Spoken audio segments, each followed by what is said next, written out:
RRB JE CVT 1 के reasoning में अगर 25 में से 20 से 25 के मार्क्स आसपास मार्क्स लाना चाहते हो, इस वीडियो को पूरा देखना।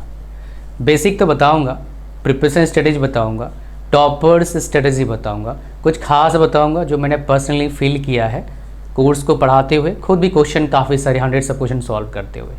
वीडियो को लास्ट तक देखना, बहुत कुछ जानकारी आपको मिल जाएगा। तो यहाँ पर देखिए रीजनिंग का हमारे पास क्या है, रीजनिंग का हमारे पास सिलेबस है। ये टॉपिक वाइज आपको पढ़ना है, कैसे पढ़ना है मैं आपको बताऊंगा। ये आप नोट डाउन कर लो वीडियो को पॉज करके। अगर आपको 20 से 25 तक मार्क्स चाहिए रीजनिंग में, और हमारे पास मोस्ट प्रोबेबली 22-23 मान लो आपको चाहिए रीजनिंग में, पॉसिबल है 20 से 22-23 नंबर पॉसिबल है। कोई बच्चा अगर ढंग से प्रिपरेशन करता है, अभी टाइम है, तो इतने मार्क्स पॉसिबल है मेरे प्यारे दोस्त। साथ में आप देखेंगे कौन से टॉपिक से कितना सवाल आता है इन जनरल। तो यहाँ पर मैंने 30 के आसपास सेट्स को एनालिसिस किया है।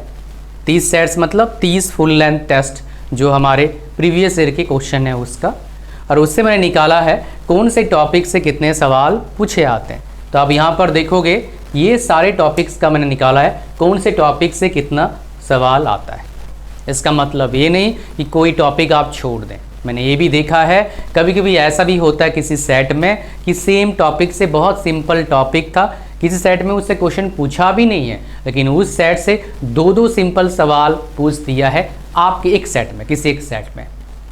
तो आपकी किस्मत अगर ख़राब है, आपने कोई टॉपिक छोड़ दिया, उसी सेट से 2-3 सवाल आ गया लप्पू लप्पू सा, सिंपल सा, तो आपका किस्मत ख़राब माना जाएगा।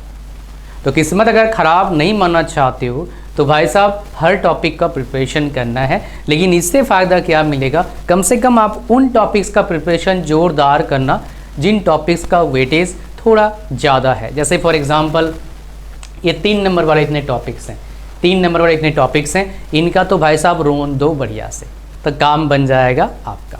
पहले आपका सिलेबस हो गया। नेक्स्ट हमारे पास प्रिपरेशन में क्या चाहिए होता है, किताबें चाहिए होता है, बुक्स चाहिए होता है, ठीक है, बुक्स। अब देखो रीजनिंग में क्या चाहिए आपको, नोट से काम नहीं बनेगा, आपको एक किताब चाहिए होगा जो स्टैंडर्ड बुक है, जहाँ पर एरर का चांसेस कम है। ऐसे किताब चाहिए, बहुत सारी किताब हैं, हज़ारों किताब है मार्केट में रीजनिंग के लिए। सिर्फ एक किताब जिससे मैंने पढ़ा है, हालांकि मैंने मल्टीपल किताब्स फॉलो किया है, तो मैं आपको बोलूँगा एक किताब बाय कर सकते हैं आप, और एक आपका प्रीवियस ईयर क्वेश्चन का आपका सेट, ये 2 आपके पास होना चाहिए। उसका लिंक कहाँ पर है, यहाँ पर ऐसे टच करो स्क्रीन पर, देखना नीचे तरफ लिंक आ जाएगा 2 किताब का, उसको बाय कर लो दोनों को। अगर एक ऑलरेडी है तो कोई ज़रूरत नहीं है तो बाय कर लो, तुरंत बाय करते आ जाएगा किताब। अगर उस किताब को अगर आप मार्केट में सस्ता आपको मिलता है वहाँ से बाय कर सकते हैं, अगर नहीं है आपके आसपास मार्केट तो आप क्या करिए ऑनलाइन बाय कर लीजिए। किताब के पास आ गया। अब क्या करना है आपको, कोई एक टॉपिक उठाना है, जस्ट पिक वन टॉपिक। आप उस टॉपिक को रीड करना चालू करो। पढ़ना कैसे बता रहा हूँ आपको मैं, पढ़ना चालू करो, समझ में आ जाएगा क्या है, ठीक है। सॉल्यूशन देखेंगे, फॉर्मूला पढ़ लिया आपने, नोट्स पर लिखो टॉपिक और उस फॉर्मूला को लिख लो, या फिर जो मेन बातें हैं उस टॉपिक से रिलेटेड उसको लिख लो। ज़्यादा बहुत बातें होती नहीं, थोड़ी बातें होते हैं, ठीक है। लिख लिया आपने, 1-2 पेज में 1-2 टॉपिक निपट जाएगा। 1-2 पेज के बाद कम से कम 2 पेज और छोड़ देना। क्यों, जब आप मॉक टेस्ट देंगे, जब आप क्वेश्चन सॉल्व करेंगे, हो सकता है कुछ ऐसी बातें निकल के आ जाए जो बेसिक है लेकिन आपकी किताब में मिसिंग था। ऐसा हर किताब में होगा। तो कम से कम आप आपके नोट्स में उन चीज़ों को अपडेट करेंगे ताकि उससे रिलेटेड कोई भी सवाल आए आगे आप इजीली सॉल्व कर पाएँ, आपको कोई भी दिक्कत ना आए। कहानी को समझ में आ रहा है ना, कोई दिक्कत तो नहीं है। अच्छा, इन नोट्स आपने बना लिया। अब उसी में 1 से 5 MCQs उसी किताब में से आप क्या करो, देखना चालू करो, और कोई 2-3 MCQs आपके नोट्स में उसको क्वेश्चन और सॉल्यूशन लिख लो। उससे क्या हो जाएगा, कंसेप्ट क्लियर हुआ, क्वेश्चन आपने देखा, 2-3 क्वेश्चन लिख के सॉल्व भी किया, थोड़ा हैबिट बना। अब जाना है इसी टॉपिक का previous year question RRB JE का सॉल्व करना है, जितना कर सकते हो, जितना मिल जाए सारे कर लो। फिर क्या करना है, आपको इसी का मॉक टेस्ट देना है इसी टॉपिक का, और मॉक टेस्ट कम से कम 4 जगह से बाय करो। हम मॉक टेस्ट फ्री में देते हैं। फ्री में कैसे मैं आपको बताऊंगा, पूरा फ्री दे नहीं पाएंगे, या इतने लोग काम करते हैं, फ्री में कहाँ से आएगा बताओ। लेकिन कैसे फ्री में मैं आपको बताऊंगा। ये फ्री है मान के चलो, बट कुछ दिन के लिए है, कब तक रहेगा मुझे भी नहीं पता। कहानी आपको मॉक टेस्ट देना है आपको। इसमें और इसमें देते हुए कुछ बातें ऐसे आपको मिलेंगे जो आपके नोट्स में मिसिंग होगा। नोट्स में क्या होगा, मिसिंग होगा, आप उसको अपडेट करेंगे। और keep doing question, keep solving question, ये थोड़ा रिवीजन करना। क्वेश्चन ज़्यादा से ज़्यादा वैरायटी क्वेश्चन सॉल्व करो, आपके दिमाग में लॉजिक बनेगा। लॉजिक पर काम करना कि कैसा लॉजिक लगता है क्वेश्चन को सॉल्व करने के लिए, वो पकड़ना होगा। वो कैमरा बंद हो गया था, तो उसके लिए क्या लॉजिक को पकड़ना होगा कि कैसा लॉजिक लगता है क्वेश्चन को सॉल्व करने के लिए। उसके लिए क्या करना होगा, आपको चाहिए होगा video course. Complete video course आपको दे रहे हैं, और साथ में मॉक टेस्ट फ्री है। अभी ऑफर प्राइस में सिर्फ 400 रुपया में, 400 भी उससे कम, 399 रुपीज़ में ओनली। वीडियो कोर्स पूरा कंप्लीट है, मॉक टेस्ट भी पूरा कंप्लीट है। अभी 1-2 दिन में अपडेट कर देंगे करंट अफेयर्स पूरा कंप्लीट। हिंदी इंग्लिश में मॉक टेस्ट है, 2-3 जगह से और बाय कर लेना, हमारा ही बाय कर लेना। वीडियो कोर्स लाजवाब, बिकॉज मैंने पढ़ाया है, तो आप मेरे बात समझ पाते हो, तो सारे चीज़ें आपको समझ में आ जाएगा। और कोर्स में जाओगे, किसी भी कोर्स से कंपैरिजन करना जो मार्केट में है RRBJ के लिए, आपको पता लगेगा कितना क्वालिटी है कोर्स में, हर चीज़ का। जनरल साइंस का वीडियो कोर्स है, एप्टीट्यूड का वीडियो कोर्स है, रीजनिंग का वीडियो कोर्स है, जीके का PDF देंगे। जनरल साइंस का हिंदी में भी PDF है नोट्स, और इंग्लिश में भी PDF नोट्स है। ये सब कुछ मिलेगा सिर्फ 399 रुपीज़ में, ये ज़रूरी है। और मॉक टेस्ट में आपको जो बता रहा था, देखिए जैसे मान लो कोई टॉपिक आपने पढ़ा, तो यहाँ पर कोर्स करने चलते हैं। कोई मान लो टॉपिक आपने पढ़ लिया, फॉर एग्जांपल आपने पढ़ लिया एनालॉजी, तो एनालॉजी का मॉक टेस्ट दो। आपने पढ़ लिया अरिथमेटिक का, अरिथमेटिकल का मॉक टेस्ट दो। आपने पढ़ लिया ब्लड रिलेशन, इसका हर टॉपिक का है, इवन सब्जेक्ट वाइज भी है, और जैसे मान लो हर चैप्टर का यहाँ पर है, और लास्ट में 3 फुल लेंथ है उस सब्जेक्ट का।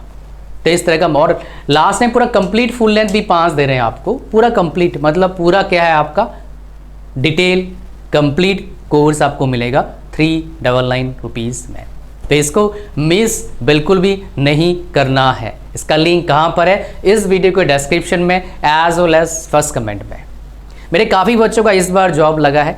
काफ़ी बच्चे बोलते हैं 2-3 नंबर, 4 नंबर, 5 नंबर, 10 नंबर रह गया है CVT 2 में। तो क्या होता है, एक बंदे का क्रैक हो गया और एक बंदे का क्रैक हो नहीं पाया। तो आप कैसा बंदा बनना चाहते हो, क्रैक करने वाला या फिर 2-4 नंबर? मतलब कुछ बच्चों का आप CVT 1 क्रैक होता है, CVT 2 में 1-2 नंबर, 3 नंबर वैसे रह जाए तो खराब लगता है। अगर आप नहीं रहना चाहते हैं, जो बता रहा हूँ इसको फॉलो कर लेना, फिर आप नहीं रहेंगे, आपका एग्ज़ाम क्रैक होने का चांस काफ़ी हाई हो जाएगा, किसी भी एग्ज़ाम का प्रिपरेशन कर रहे हैं तो यहाँ पर आ जाइए। और जनरल साइंस का कोर्स भाई साहब वो है क्या बताऊँ, मज़ा आ जाएगा आपको जैसे ही वीडियो कोर्स देखोगे और मॉक टेस्ट होगे।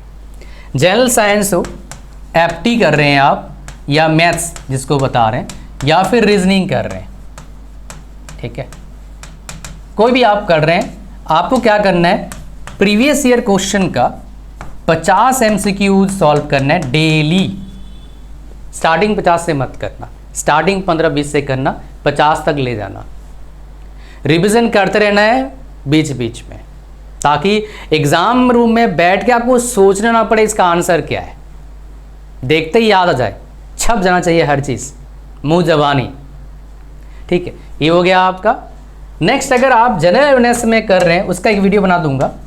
जनरल से कर रहे हैं तो आप क्या करना है, आफ्टर क्लियरिंग बेसिक पढ़ के 80 से 100 सवाल सॉल्व करना है। बिना बेसिक क्लियर करे क्वेश्चन निकालने जाओगे, एग्ज़ाम क्रैक मेरे एक्सपीरियंस के हिसाब से कभी भी नहीं होगा।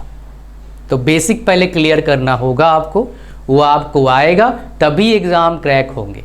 ये बात आप दिमाग में डाल लो, ठीक है।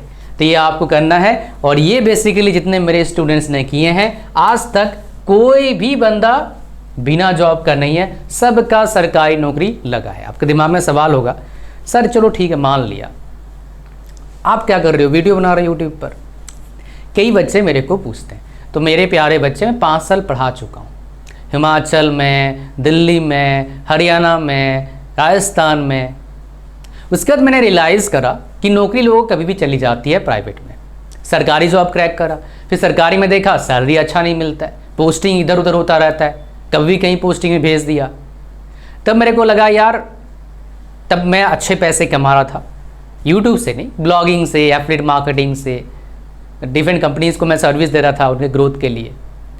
तब मैंने रियलाइज़ करा जब हमारे पास ये फैसिलिटी है तो अपन घर से भी काम कर सकते हैं या फिर अपने डिज़ायर प्लेस से काम कर सकते हैं, बस इंटरनेट फैसिलिटी चाहिए। एंड उस दिन की बात है और आज लगभग 8-9 साल हो गया भाई, मैं किसी के लिए काम नहीं करता हूँ। अब कंपनीज़ मुझे कांटेक्ट करते हैं उनके काम को करने के लिए, मैं नहीं करता हूँ। This is what I have done so far. तो इसको क्या बोलते हैं? पर्सनल ब्रांडिंग बोलते हैं। किसी एक पर्टिकुलर फील्ड में आप फेमस बन जाते हो, फिर कंपनीज़ आपको कांटेक्ट करते हैं। तो मेरे पास जितने भी कंपनीज़ के नाम जानते हैं आप एजुकेशन सेक्टर में, सारे मेरे क्लाइंट हैं। कोई भी कंपनी, एनी कंपनी, अगर कोई मेरा क्लाइंट नहीं है तो मैं खुद उसको ठुकराया because of terms and condition of that company. कई सारे कंपनीज मुझे बोलते हैं कि सर आप हमारे साथ काम करते हो, डिस्क्लेमर मत डालो कि ये मैंने किया ही नहीं है। तो मैंने बोला ऐसा नहीं होगा भाई, मैं कराऊँ तो बोलूँगा। So that is the reason. मैं बताना नहीं चाह रहा था, लेकिन कई बच्चों के दिमाग में डाउट रहता है, इसलिए आपको बता दिया। सो ऐसा नहीं है भाई, ठीक है। ये सब करने के लिए काफ़ी एफर्ट लगता है, काफ़ी बुद्धि लगता है, काफ़ी एक्सपीरियंस चाहिए होता है, ठीक है। Thank you very much, and आपसे मिलेंगे कोर्स के अंदर और नेक्स्ट वीडियो में। God bless you all, bye bye, thank you.